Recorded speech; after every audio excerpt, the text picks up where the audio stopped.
அவர் நல்லா இருக்காரு டாக்டர். இப்போ என் பிள்ளைக்கு தான். என்ன உன் பையனை எலி மருந்து சாப்பிட்டானா? இல்ல டாக்டர், அவனுக்கு லூஸ் மோஷன். இது யாருமா? என் மாமியார் டாக்டர்.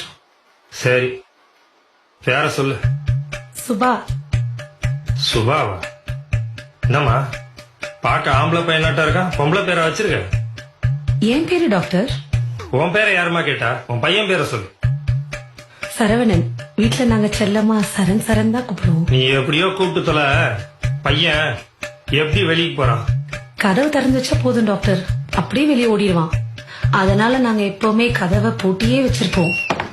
ஏமா நீ எப்பவுமே இப்படித்தானா? இல்ல டாக்டர், வீட்டுல நான் சுடிதார் நைட்டி எல்லாம் போடுவேன். வெளியே வந்திருக்கேன், அதனால புடவை கட்டியிருக்கேன். ஐயோ ராமா, உன் புருஷன் ஏன் விஷம் குடிச்சான்னு இப்பதாமா தெரியுது. பையன் சாப்பிட்டானா?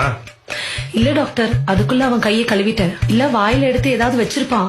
மா படுத்தாதம்மா, நானே டென்ஷன் ஆக கூடாதுன்னு பாத்துட்டு இருக்கேன். நீ போய் உன் புருஷன் வர சொல்லுமா. அவரு வெளியே போயிருக்காரு டாக்டர். ஏமா நான் சொல்றத கேட்டு கொஞ்சம் கரெக்டா சரியா சொல்றியா? சரி டாக்டர். பையன் வயிற்றுக்கு ஏதாவது சாப்பிட்டானா? இல்ல டாக்டர், பால் மட்டும் குடிச்சான். பாலை காய்ச்சி குடுத்தியா? தாய்ப்பால எப்படி டாக்டர் காய்ச்சி கொடுக்க முடியும்? மா, பையனுக்கு 3 வயசு ஆகுது, இன்னுமா தாய்ப்பால் குடிக்கிறான்? இல்ல டாக்டர், என் குடும்பத்துல எல்லா குழந்தைகளுக்கும் 5 வயசு வரைக்கும் கட்டாய தாய்ப்பால் கொடுக்கணும்னு எங்க மாமியார் சொல்லிருக்காங்க டாக்டர். ஆமாமா, இப்ப உன் குடும்ப கதையெல்லாம் எனக்கு ரொம்ப முக்கியம். ஏமா பையன் ஏதாச்சும் சாப்பிட்டானா? பால் தவிர ஆவின் பால் மாதிரி ஏதாவது சாப்பிட்டானா? ஆவின் பால்லாம் இல்ல டாக்டர், நாங்க ஆரோக்கியம் தான் வாங்குவோம். என்னத்த வேணா வாங்கி சொல்லமா, அந்த கருமத்தை அவன் குடிச்சானா? இல்ல டாக்டர். மோஷனு தண்ணி மாதிரி போறானா? இல்ல டாக்டர், கொஞ்சம் சாம்பார் மாதிரி போறான். என்னது சாம்பார் மாதிரி போறானா? அதுல கொஞ்சம் சொத்தை போட்டு மெசேஜ் அவனுக்கு ஊட்டு.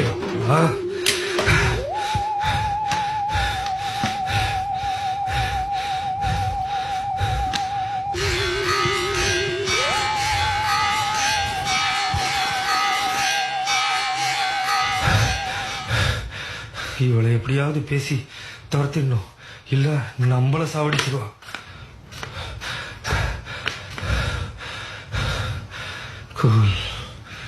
குலாப்பா. அம்மா நீ என்ன பண்ற? இந்த பவுடரை தினமும் காலையில தினம் காலையில இந்த பவுடரை முகத்துல போடலாமா டாக்டர்?